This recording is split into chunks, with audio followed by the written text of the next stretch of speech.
come back to work after a weekend and is, raring to go. So we won't hold you up from your work to-do list longer than we need to. Good morning. Welcome to those of you that haven't met me or I haven't had the pleasure of meeting before. My name is Linda Lacey, and I'm the manager for programs, communications, and strategic projects here at TIC.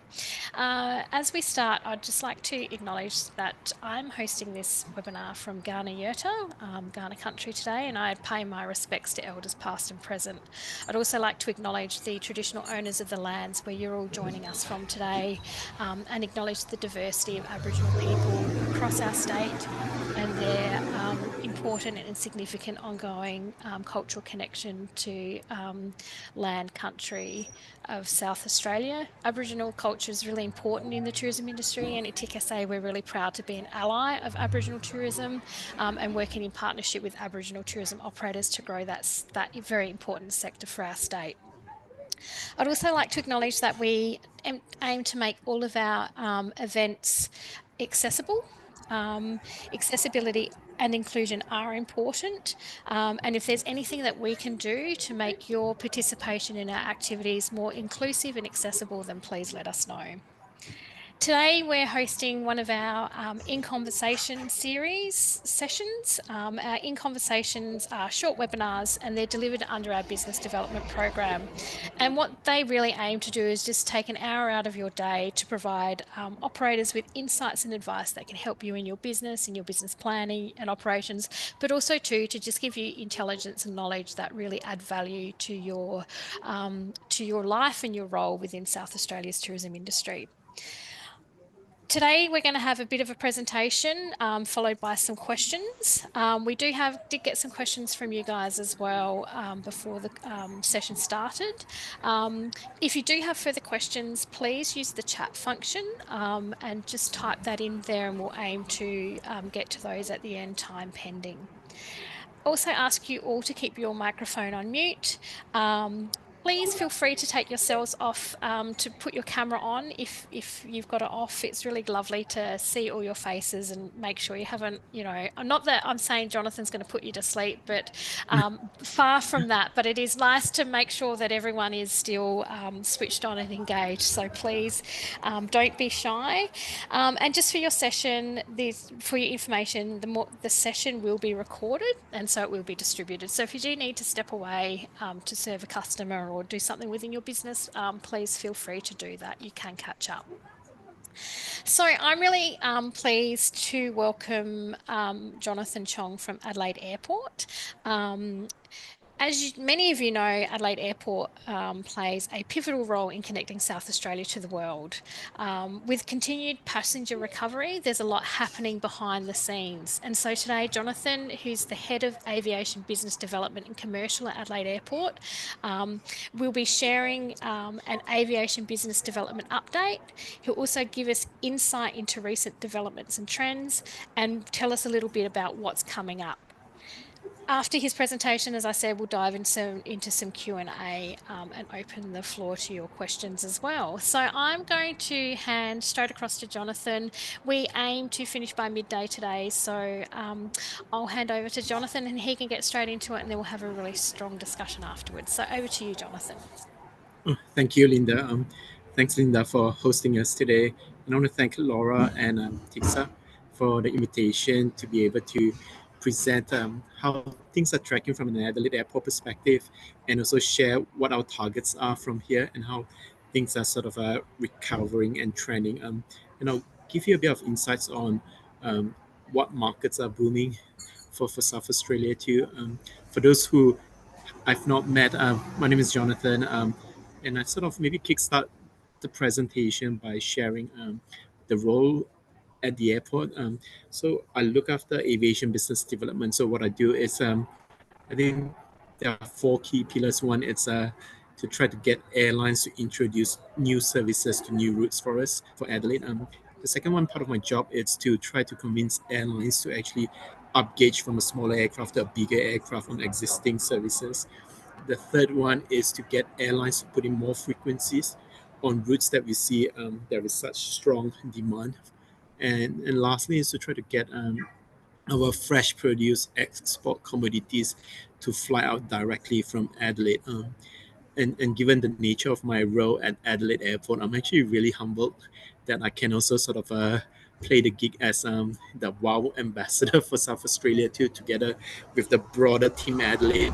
So that WOW ambassador, the WOW stands for W for Winery, O for Outback, W for Wildlife, and it's great to be able to actually meet different airlines and sort of share how awesome South Australia as a destination is, and it's great to see that airlines are starting to focus more about the reasons as to why they should be flying to Adelaide. So if I were to kickstart by sharing how things are recovering, I think you guys would, I know this word still sends shivers down my spine. The word COVID. I was just speaking to Linda and Laura just briefly just now. Like things are getting busier in our day-to-day life. Work is busy. I think we'd rather be in this situation than back in COVID days when the airport was more like a museum or library when it's actually really quiet. So I think being busy at the airport is amazing.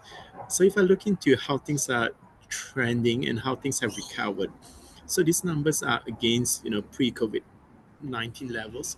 So if I look into 12 months ending April 2025, we have fully recovered to pre-COVID numbers. In fact, we actually outgrew pre-COVID numbers by 2 percentage points, and that shows that how much of a people are wanting to travel and fly.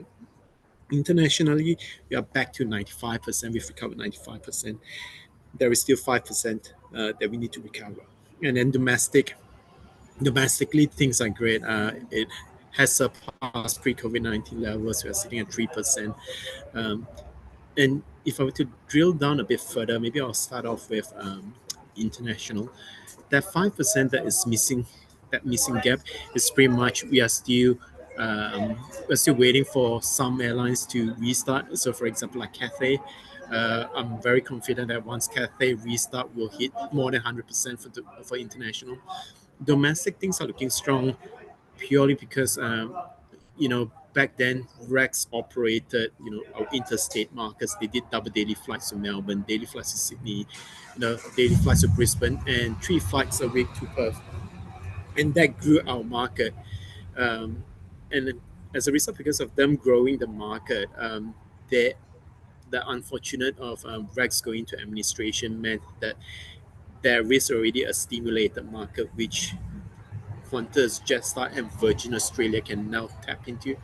And, and credit to Jetstar and Virgin Australia and even Qantas, they saw that market potential very quickly, and then they very quickly put in capacity to absorb area of the passengers that Rex grew. So those who have flown on Rex are now flying on Jetstar, Virgin Australia, and Qantas. So that's how our domestic grew. And if I were to look into, I think I do get asked quite a bit. Like, it's great to sort of track how things are recovering against pre-COVID 19 levels, but how things are trending at the moment from a year-on-year perspective. You know, are people still traveling? Are people still flying into Adelaide for leisure? And that's where, when I look into the trading conditions, this is tracking against year on year. So if I look into 12 months ending April 25 versus 12 months ending April 2024, I think it's very encouraging to see that our total traffic continues to grow 1.9% year on year. International grew significantly by 5.2% year on year, and domestic things are still looking great. It's 1.5% year on year. And if I look into international, if I break it down, what helped grow this market further with that 5% point? Uh, One, it's back in October last year, Singapore Airlines have decided to grow from daily flights to 10 flights a week. So as of now, they're operating 10 flights a week. And pre-COVID, we used to have an A350 aircraft, and now they're operating on a Dreamliner aircraft, which means they've not only grown in terms of frequencies, they've also upgauged to a larger aircraft. That means more packs, more seats that's traveling between Adelaide and Cheong Airport. I was actually up in Asia last week, and I caught up with Singapore Airlines. I did ask them like how things are tracking with Singapore Airlines from from the perspective of 10 flights a week. I think one part of the thing that we do as the airport is to one is to chase after capacity, and try to make sure that the second thing is once they put in capacity, we just want to make sure that we continue to engage them to see is it sustainable. And it's great to hear that the 10 flights a week is actually doing really well. They're actually really excited about it. They did share that they are operating a split schedules at the moment, so 5 flights in the morning, 5 flights in the evening per week. And the first flight connects well to Asia. The second series of flights connects well to Europe. So, Singapore Airlines is really committed to our market, and hence that's why they grew from daily to 10 flights a week. And the other sort of a contributor towards that 5.2% international growth is Emirates. So we were very grateful that Emirates relaunched the Adelaide Dubai service, daily flights with the 777 aircraft. A bit of a fun fact was we were not meant to get an Emirates restart until actually end of this year. But then when Emirates head office rang us and said, look, it was like maybe 18 months ago, rang us like look, potentially they are planning to extend the lease of an aircraft. Do you guys want to try to present a business case to try to get this aircraft to fly back to Adelaide? We put our hands up very quickly. So together with our state tourism, South Australia Tourism Commission, we quickly flew up to Dubai right away and said, look, we want to put our name into this plane.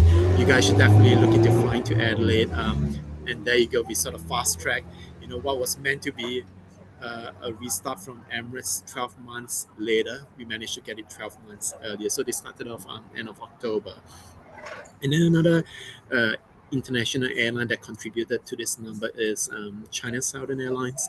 They've restarted back in December.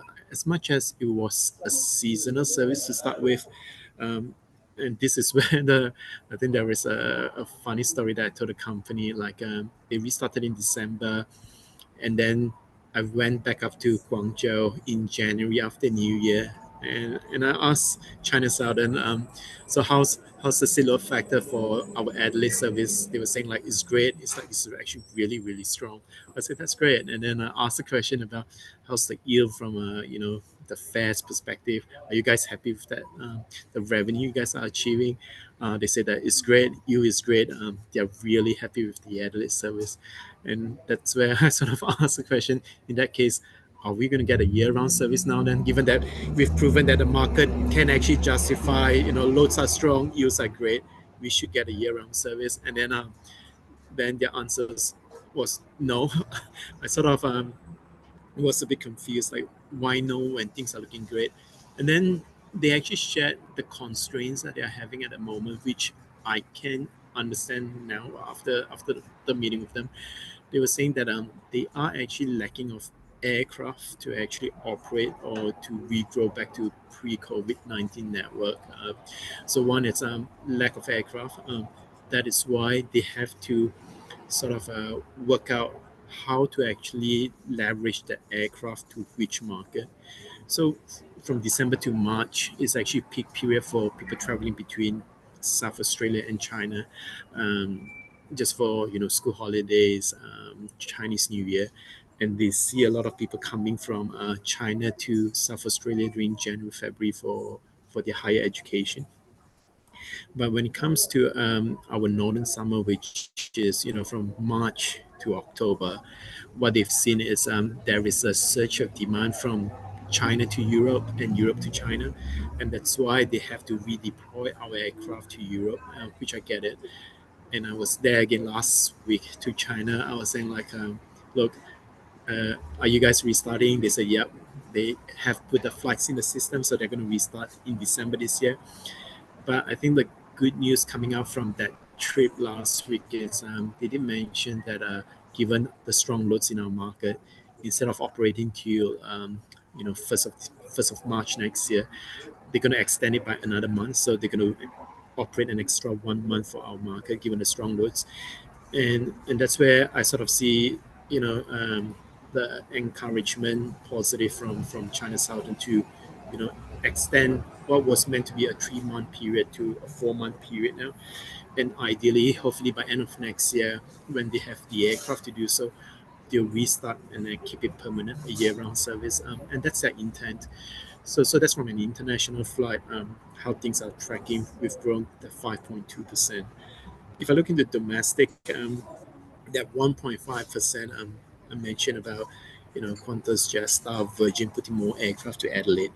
Um, and then at the same time, we've also got Jetstar introducing to new markets for us, like with Sunday Coast, 3 flights a week. And then we've got Virgin Australia operating seasonal flights to both Hobart and Launceston. And this is where the beauty is, like opening up to new markets like Tasmania. We are driving new inbound traffic because of air access. It's a non-stop flight, so we can actually grow the market quite quickly. So if I look into how things are, sort of the capacity developments perspective, we've got Fiji Airways growing from 2 to 3 flights a week in April. For Fiji Airways is actually quite interesting because when we pitched to Fiji Airways back last year, we mentioned about how much of a leisure destination Fiji has that entire South Australians travel to now. A lot of people have traveled to Bali. A lot of people wants to try new destination with families. And that's where we sort of say, look, I think there are two reasons why you guys should fly more flights to Adelaide. One, it's just point to point. Everyone wants to go to Fiji now. And the other second point is trying to get them to connect via Nandi to their North American markets, which Fiji Airways operate to. And hence, they were confident that our market will be able to grow. And that's why they grew from 2 to 3 flights. Just on Indonesia, AirAsia, you guys would already know, like Bali is such a big market for us. It's actually our largest international market. Everyone's traveling to Bali pretty much every day. And given that Jetstar operated, at the moment they're operating 11 flights a week, so they grew. It's just that there is still such a big gap in the market that we think that we need another carrier to come. And that's why we spoke to Indonesia AirAsia, and Indonesia AirAsia saw the potential of the market, and hence they've announced that they're going to do 4 flights a week from end of June. And this is where I think it's great to see one big Jetstar branding operating our, point to point largest biggest international market, but at the same time we see our first, Asian low cost carrier coming into Adelaide, investing their aircraft to fly into Adelaide. So we'll be able to tap into that Adelaide Bali market. And if I look into pre-COVID-19 level sort of a market size for Bali, we have outgrown that number. That's why we need more capacity for Indonesia, AirAsia on Bali. The next one is United Airlines. We are super excited when they actually say that they're looking to flying into Adelaide. I remember traveling to Chicago with our friends from State Tourism, and we were pitching back last year. To be fair, we have been pitching for the longest time. Like ever since I joined Adelaide Airport, we've been pitching to United even since pre-COVID. And then it was late last year, we sort of felt that there is a traction about potentially that they'll consider. And then earlier this year, we did a follow-up trip up to Chicago, and we said, look, we are very keen to get you guys to fly over. And our pitch is actually very sort of tailored to why they should fly to Adelaide. One, it's we talk about the defense sector, we talk about the AUKUS partnership, we talk about, the potential of tourism, so inbound tourism from the US. We know that a lot of US visitors, when they come to Australia, they like to, come to Kangaroo Island, which is a great thing. We know for the fact that, you know, there is a lot of similar synergy between, Barossa, our wine regions, and also Napa Valley. So on top of those business traffic, leisure traffic, uh, we also see the potential of exporting some of our commodities out directly to the US. And given that they were looking into potentially tapping into the Australian market further, I think we sort of align everything to our benefit, where they've they've agreed to fly a 3 per week flights between San Francisco and Adelaide.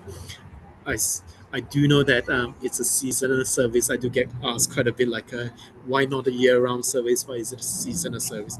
And that's where I think it's important to acknowledge where they're putting, we're talking about an aircraft that can fly anywhere in the world. We're not talking about just competing against Sydney, Melbourne, Brisbane.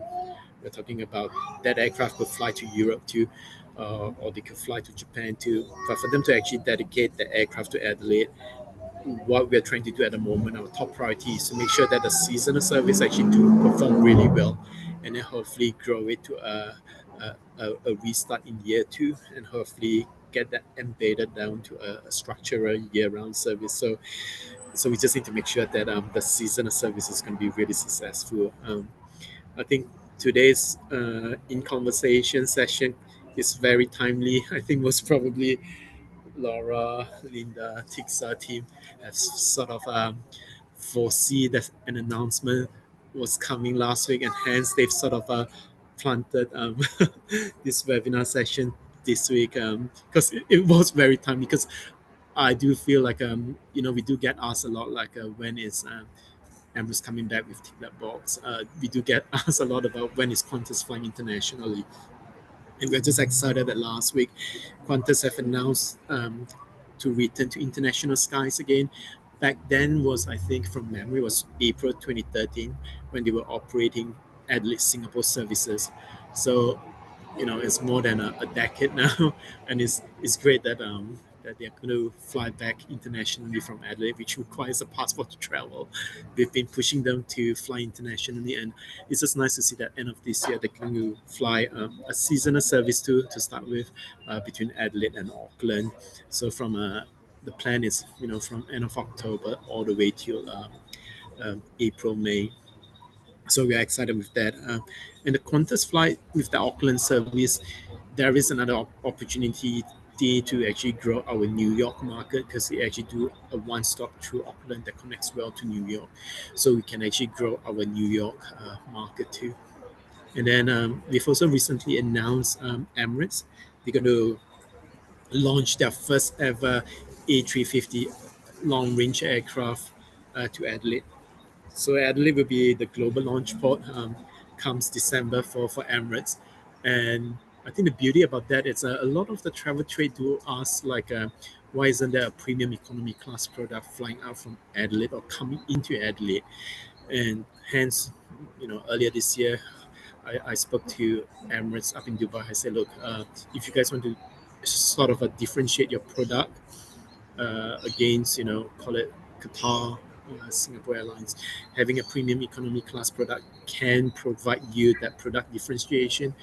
And we do know that we share the insights that the travel trade loves having a premium economy class product, and hence Emirates decided to agree on the proposal. And from December, we'll see uh, our first premium economy class cabin coming into Adelaide, which we are very excited about. And I thought maybe I'll talk a bit about how things are growing, which markets are growing significantly, which markets are yet to recover. I thought these insights, I find it actually really fascinating. So if I look into our international market, over 50%, call it 55%, close to 55%, the people who's traveling internationally is actually from Asia, or we are traveling to Asia. So 55% is actually Asia. The other 25% is Europe. Then we've got 10%, 10, 12% on the Americas, another 10% on New Zealand and Pacific Islands. And then the rest is actually the Middle East and Africa. And if I look into Asia, given that it's majority of our traffic, I think it's actually comforting to see that our Asian market has grown, 6% above pre-COVID-19 levels. So the numbers are growing significantly. Few markets that is sort of that are standing out from this portfolio would be India. India is now our largest unserved market. There are a lot of Indians coming to South Australia, which is amazing. Like you know, the largest international student source market now is actually Indians. And if you look into the ethnicity, the ethnic group, the second largest is actually Indians too. So, so this is where pretty much what I'm sharing is we are going to focus a lot at this region, India, to try to get a non-stop flight to India, and from India the other three markets from Asia that's growing significantly that we've seen in our numbers would be one, it's Vietnam. Vietnam has surpassed pre-COVID-19 levels. A lot of Vietnamese are coming to Adelaide, whether if it's for leisure, for education, or visiting friends and families. A lot of Vietnamese coming to. The other two markets would be Japan is huge. Japan, pretty much, I sort of categorize it in three perspectives. One, um, it's either I know someone who has already traveled to Japan, or two, someone is going to travel to Japan, or three, they've been to Japan and they are still planning a trip back to Japan again. So Japan is such a huge market for us where we want to get a non-stop flights to Japan. And the last one is Philippines is also growing quite quickly. The numbers are actually really encouraging, um, and that's why we are also focusing on Philippines. And if I touch on, you know, this 106% that growth. At the moment, we have Singapore Airlines on 10 flights a week. We've got Malaysia Airlines at 5 flights a week. Uh, we've got China Southern restarted, and that's where, you know, I I'm hoping that Cathay will restart soon too. I was up in Hong Kong last week. I met with Cathay. I said, look, we are being asked quite a bit, like, you know, when is Cathay returning to our market? And that's where we're pushing them to look. You know, this is not confidential. I do mention quite a bit, like, we want them back, and we've been, working closely with state tourism to say, look, why not fly back end of this year? We want them to fly back end of this year, and they're looking to it. They're considering it, and fingers crossed, we will get this across the line. Just on the Europe one, we've not fully recovered just yet. With Emirates returning back in end of October, I think comes this October, we'll see full recovery of the European traffic. The Americas one is actually getting stronger and stronger. And given that, for the first time, we do see such a big growth coming up from this region. A lot of US people are coming to South Australia now. I think partly their currency is getting stronger, which means there is an opportunity now to actually tap into new traffic from Americas into to South Australia. In New Zealand, we have grown back to close to 100% of pre-COVID-19 levels, but I think there is still that capacity gap. Because if you recall back pre-COVID, Air New Zealand operated on a larger wide-body aircraft, the Dreamliner aircraft. At the moment, they're still operating on a narrow-body aircraft, which means we are constrained by capacity in the market to grow. And hence, with Qantas coming in end of this year with another narrow-body aircraft, we hope that that will actually help regrow our New Zealand traffic. Demand is actually very, very strong. I think it's just the lack of capacity at the moment. And Air New Zealand, to their credit, they have been focusing about our market quite a bit. They are trying to prioritize our market a lot. I think it's just that they don't have the engines for the aircraft to grow more to our market at the moment. And then we've got Middle East, which, a significant chunk is because Emirates back then was not operating. Now that they are operating, we'll see that recovering very, very quickly. Um, I must say, like, one of the beauty of South Australia, it's we can actually brand ourselves as the city of events and festivals. Pretty much every month there is something that's happening in Adelaide. Usually, if I look into the months of February and November, those 2 months, and then even May, February, May, November, those 3 months are actually sort of off-peak months for us because everyone's traveling most of the time at other months. But February, May, November is actually softer. into to the credit of the state government. Moving leaf golf from April to February, we see that this year's February, our traffic numbers have gone up quite significantly, which is a great thing for us. Last year, we had Taylor Swift in February, where everyone's traveling out to go see Taylor Swift, which is awesome. Uh, I did say that to the company, why not I host a concert? Maybe people might fly into Adelaide to watch me sing, but I don't think that that worked well when I actually pitch it internally. And then when I look into November, May, this is something that we're trying to address.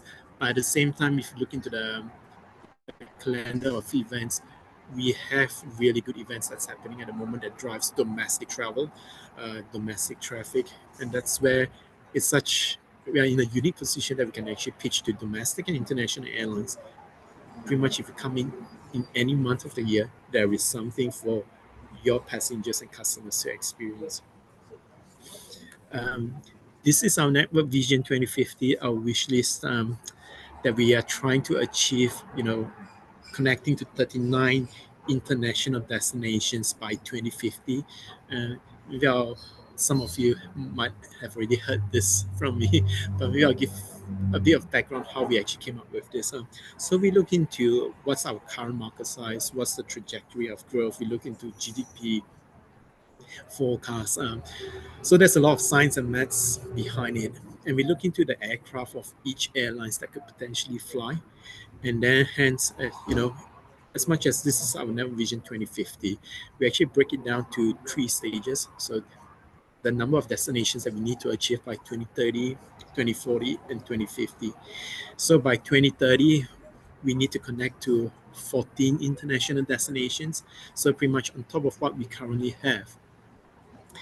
By 2030, we should see, that seasonal service to the US being converted to a year-round service. China for Guangzhou should be a year-round service. We should see Cathay coming back into our market, and then on top of that, we need non-stop flights to the markets that I mentioned. Like there's a lot of potential, like India, Japan, Philippines, and also getting Vietnam to restart because Vietjet used to operate. So these are the four big markers that we're trying to achieve. And then when it comes to 2040, then we'll see the next set of growth. So we want non-stop flights to, secondary cities in China, in New Zealand, in US too. And then we should see flights to Thailand. And then after that, by 2050, it'll be the longer range, where at the moment, none of the aircraft can actually do a non-stop flight too. So for example, like from Adelaide to New York, Adelaide to Paris, Adelaide to London, those are the sexier stuff that we should achieve by 2050 when there is the aircraft that is capable of doing that super long range. So if I were to sum it up, pretty much at the moment, these are the markets that we are flying to. Um, in green are the ones that we are flying to. The one in red is coming soon. So China Southern is coming soon. United is coming soon. Qantas, Auckland is coming soon. Indonesia, AirAsia is coming soon. And then the gray one, Cathay Pacific, is yet to restart. So pretty much from this one slide, I think it does give away my number one priority at the moment is to get Cathay to restart. And once we get Cathay to restart, then it's about what's the next growth targets for the coming years. And it'll be pretty much we want non-stop flights to Delhi, we want non-stop flights to Tokyo, we want non-stop flights to Manila, and we want non-stop flights whether if it's Ho Chi Minh in Vietnam. So these are our big targets.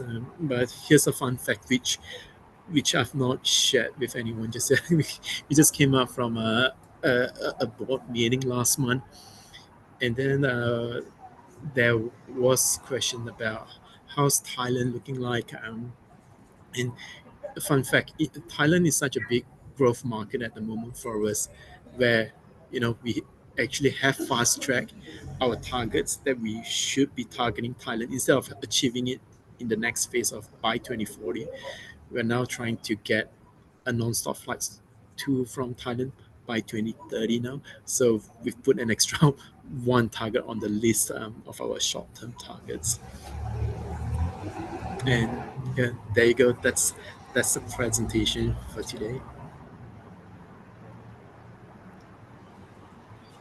Thanks so much, Jonathan. That's it's always really fascinating. I think, we hear lots of announcements that come out of the airport, and, we all have experience with the airport, either as travelers or picking people up ourselves. And like when you hear stuff, it's really to get the background and to really understand that, you said there's science and there's maths to the next sort of routes and what's coming on, but also to just the nuances and the way that air travel sits within a holistic environment in terms of other drivers as well. So it's not just a matter, I'm sure you must get people like, oh, why can't you just get Cathay going tomorrow? But there's so much complexity behind that, and no doubt a huge amount of negotiation and sweet talking as well, which you're obviously very good at with all of the announcements that we've had.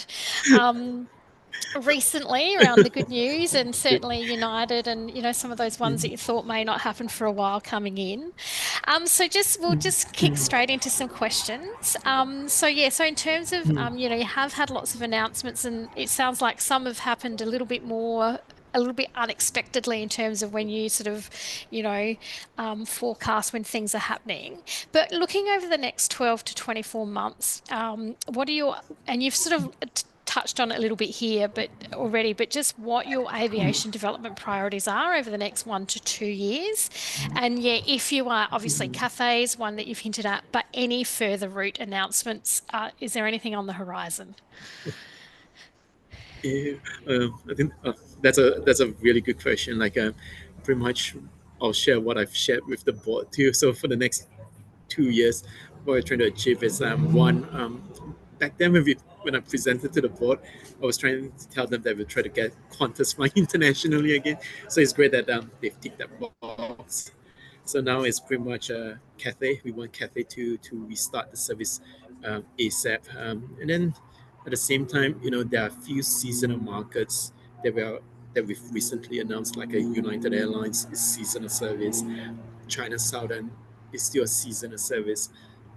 I think over the next 12 to 24 months, sort of the top priority is to try to get them to convert from a seasonal to a year-round service. Because if you get a year-round service with China, with US, and getting Cathay back in the market, even Qantas is also a seasonal service to Auckland, getting them to actually make it a year-round service. Then we got four big countries, four big carriers that can actually drive more stimulation of traffic coming into South Australia. So that would be my sort of a big target for the next 24 months. And from a new sort of announcements perspective, I'm actually really hoping that within this 24 months, if if Vietnam were to say, all right, we'll come back, I'll be super excited. Um, the fact for India and Japan, I think that's a bit down the list. That will be closer to 2028, 2029. Purely, I think you've raised a really good point just now. Like, it's not just about science and maths. There is another parameter, which is when airlines have the aircraft to be able to do so. So I think just as much as they are ordering new aircraft, but those aircraft is not come into like later 2028 and on the track. But within these 2 years, getting seasonal services to year round, getting Cathay to restart, getting a Vietnam service, I think that would be my wish list for these 2 years. Right. And obviously I know, because that seasonality too, and being a WOW ambassador with the Outback as your O in that, obviously, particularly for our northern operators, some particularly that American route moving off of that seasonal into that year round is something that they're very keen to see. Because at the moment, when they're flying in, their operators in the north are having their down season. So you did share some real really great stats in terms of that really strong recovery, and it's really quite amazing when you look at some of those stats. And because we do get stuck in rhetoric around things are down, and you do think that because Cathay is not flying, for example, that the Asia market is not where it could be, but mm, in fact, as you shared, it's at 106%. But what markets are we seeing the most momentum from? then the strongest market at the moment would be India. India, like if I were to break it down by numbers, pre-COVID was 80,000 pax movements per annum. Now we're seeing 125,000 pax movements per annum. That jump of 120 to 125,000 is a big number for us. I recall back then when we were trying to chase for our first non-stop flight to China, it was only sitting at 100,000, and we are chasing like, China Southern. You guys just fly to Adelaide, 3 flights a week. But now India is actually 125,000. It's Wow. 25,000 more than back then we were trying to chase after China Southern. The market is huge. There's so much potential opportunities in India at the moment.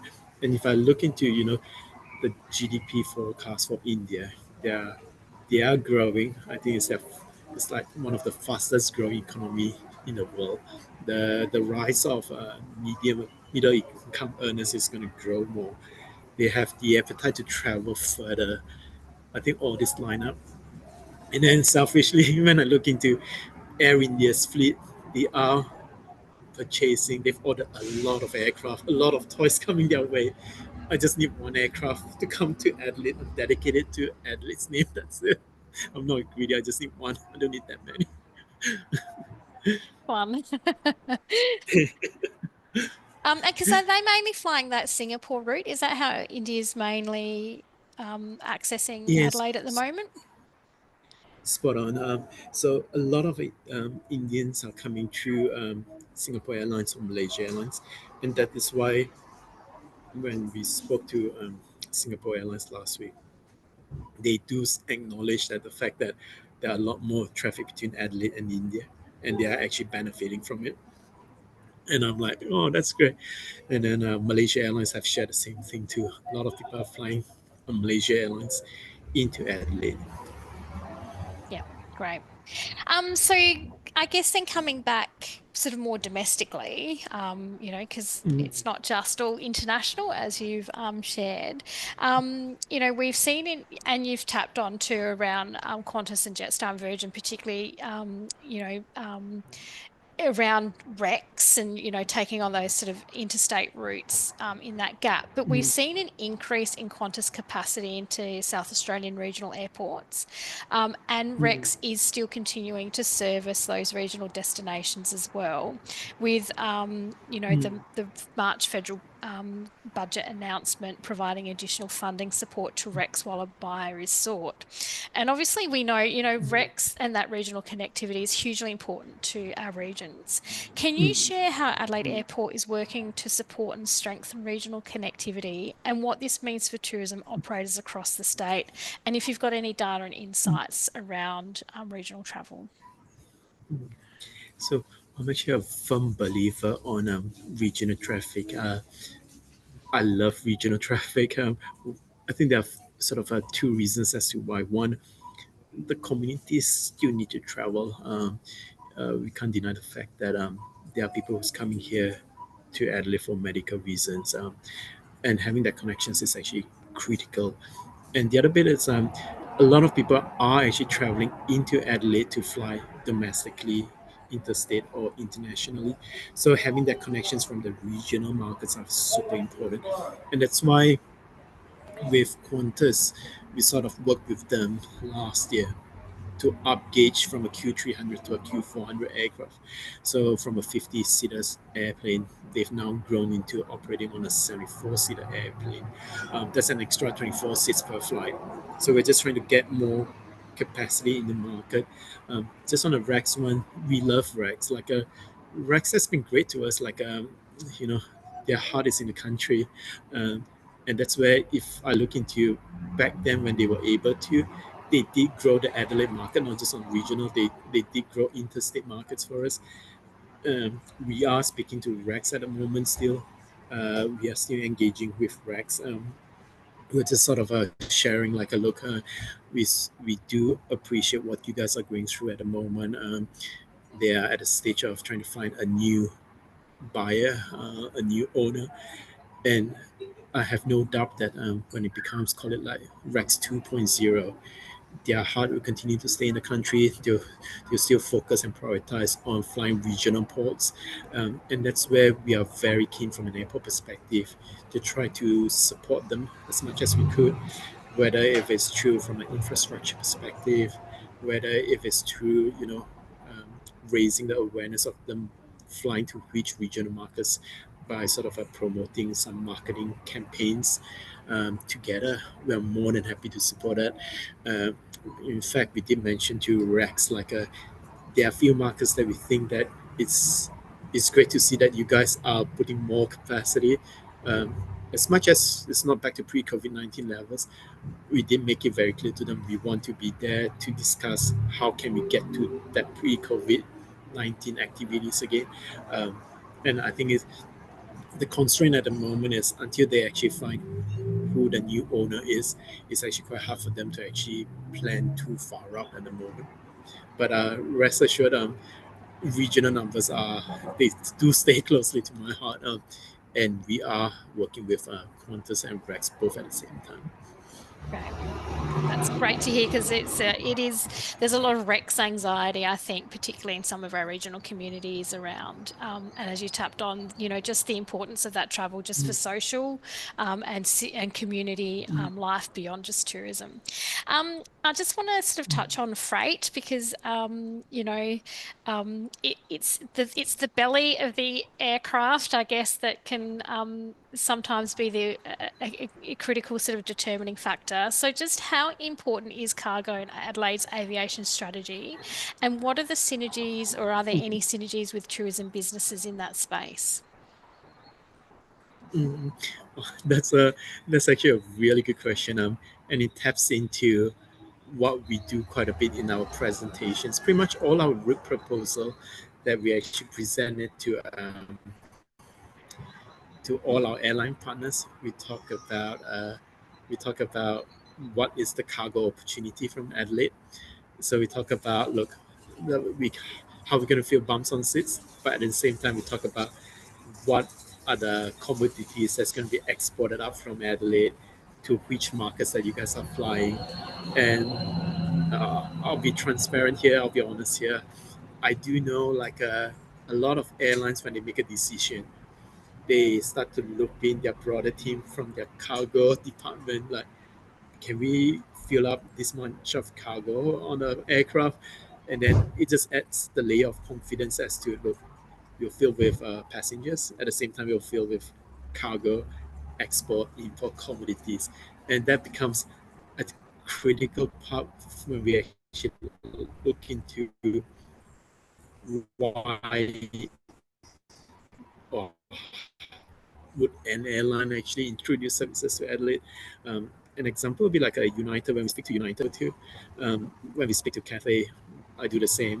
When we speak to China Southern, we do the same. So it it is a critical sort of a, how shall I say, a jigsaw puzzle into getting airlines to fly into Adelaide.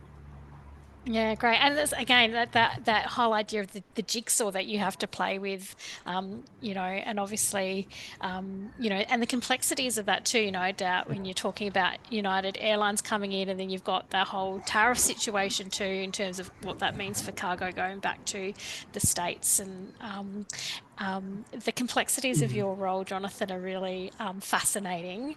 Now, we've got time for a couple more questions. So, if anyone wants to pop anything into the chat, please do so. But just one that came through from one of our pre registered ones around how do you see the future of helicopter tourism in Adelaide and surrounding districts? Oh, that's a very good question because if you look into the helicopter tourism, I think one thing that we need to play a bigger role is to provide more options to whether it's a tourist or for business traffic. If there is an appetite where look, their parameters could be confined to we've just got a day trip to South Australia, and I want to see as much as I can. Well, helicopter could be an answer, like a fly from Adelaide to the wine region, experience what they have, or even fly to the nearer places, the regional places. That's a quick way to actually explore when someone has constraint in terms of time. And then Mm. I think the other one, it's as much as we're talking about visitors coming to South Australia, I can't deny the fact that there are a lot of high yielding, high end customers who will come to South Australia. Kangaroo Island is a good example. Like their product, you know, is amazing, and some of the things are catered to high premium, high yielding customer. And if they are ready to pay for the convenience to travel quickly to experience, I think we should have that product ready for them so that South Australia opens up more options, more access, more itineraries for people to travel to. So I think helicopter tourism it's going to be even a more important, they'll play a more important role in the future. Great. And Gary Schilling, who's watching on, has just thanked you for that response. It's his business, so it's great to have you Thank you. joining us today, Gary. And Thanks, also, Gary. too, no doubt, you've talked about that premium economy class within that Emirates, that long haul. Do you think that that will encourage, those Adelaide stopovers of that clientele that you're talking about, shorter time, but possibly a higher yield? Um, I think what I've seen post COVID, it's a lot of people are willing to travel now because touch wood, they are unsure when the next pandemic is going to strike. So they are more willing to allocate some funding to travel. And I do see a lot more people willing to travel by paying a bit more to fly business class instead of economy class or premium economy product. And I do see that if this is how things are trending, there will be a lot more people that's going to come our way purely because there is this product that's available. It's convenient. This is what they will only travel with. They have the right to be comfortable and they are willing to pay. I think having this kind of product will encourage people to come to South Australia and do a stopover. And I think the multi itinerary, to your point, I think would be the next most powerful tool to grow our destination. Having access with Emirates with that product, they can come to Adelaide, explore Adelaide, and then go to Sydney, fly out from Sydney on Emirates. That multi itinerary will become even more popular. Mm. Yeah, great. And I don't, when we look at your big map of the 2050 vision, will Qantas ever fly Adelaide direct to Athens or Rome? I hope so. Like by 2050, hopefully to Rome for sure. I think for the nearer term one, now that we've got Auckland, it'll be interesting to see where that next opportunity comes. We continue to work with them, but I must give credit to Qantas. They have a team that actually runs multiple scenarios.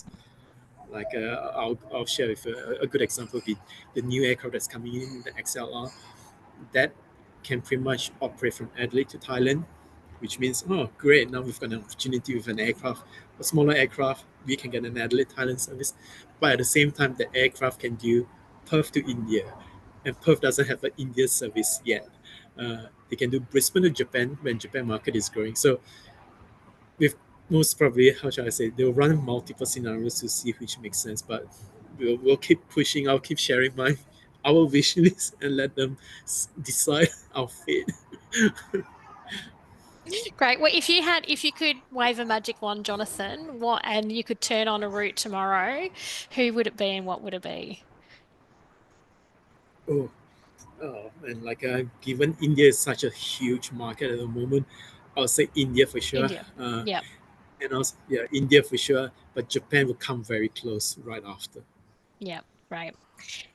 Excellent. Thank you so much, Jonathan. It's just, I always really Thank you. enjoy any sessions that we do with Adelaide Airport. It is such a critical, you are, I mean, obviously you're a very valued partner of TIC-SA, but you are such a critical partner with the whole of our tourism industry, whether they're a direct relationship or not, because of the importance, both domestically and internationally that that you play in our tourism industry. And obviously, you can be a small business out on sort of the far west coast, and what you guys do at Adelaide Airport is still impacting businesses, all the way out there, and you are so important as a partner to our Oh, industry. oh no, thank you, Tix. You guys have been so important to us. To your support is, we appreciate it, and especially to your members too. I do talk quite a bit like the power of Team South Australia. We need each and every member to support each other because let's face it, I think we are a growing state. We're not like Sydney or Melbourne. That's why I think we need each other. Yeah, so true. So that's sort of, we've come to the end of our time. I just want to sort of just do a couple of quick promos which relate back to our conversations today, really. The TIC-SA team will be taking advantage of Adelaide Airport and the great connectivity of Rex into regions. We're out delivering a workshop and a tourism roundup in Streaky Bay. Next week, we're flying to Ceduna. So yeah, so if any EP operators are available next Tuesday, we'd love to see you at our workshop in Streaky Bay, and then our tourism networking following that. Sean's coming out as well, so people who may not have seen Sean for a little while will get the chance to have some face-to-face time with him. I'd also just like to plug our tourism conference coming up on the 12th and 13th of June. Tickets close on next Wednesday, the 28th. And there's one of the sessions in our conference is actually looking at new international markets, and we actually are going to unpack the India market a bit. Um, we're certainly noticing, particularly from our regional businesses, that they are starting to see that Indian market out in regions. And so we really want to start, preparing you all for just how you provide really great service and experiences for that market. Um, We've got one question from Gary. Gary is a helicopter man, Jonathan. He's really keen if there's a conversation, to have a conversation with you at any point. So, All right. um, More than happy to reach out to Gary okay, we'll share offline just to details, I think. Yeah, we'll thank share you. some details there. So yeah, so everyone, yes, conference, please get your tickets. We'll be announcing our keynote speaker this week. It's someone that you've all watched TV with, or well, many of you may have watched TV with, as a little hint for that, just to keep you curious as we announce that. We'll send out an email with this link for the recording so you can go back. We'll also share Jonathan's slide deck. I think we're sharing that. Once again, thank you so much, Jonathan. It's really great to No, have thank you. you share your insights with us today. And also thank you everyone who um, joined us. It's go well into your Mondays and enjoy a sunny but absolutely freezing cold week. If only we could get some rain. Thank you, guys. Thank you so much. Thanks. Thanks again. See you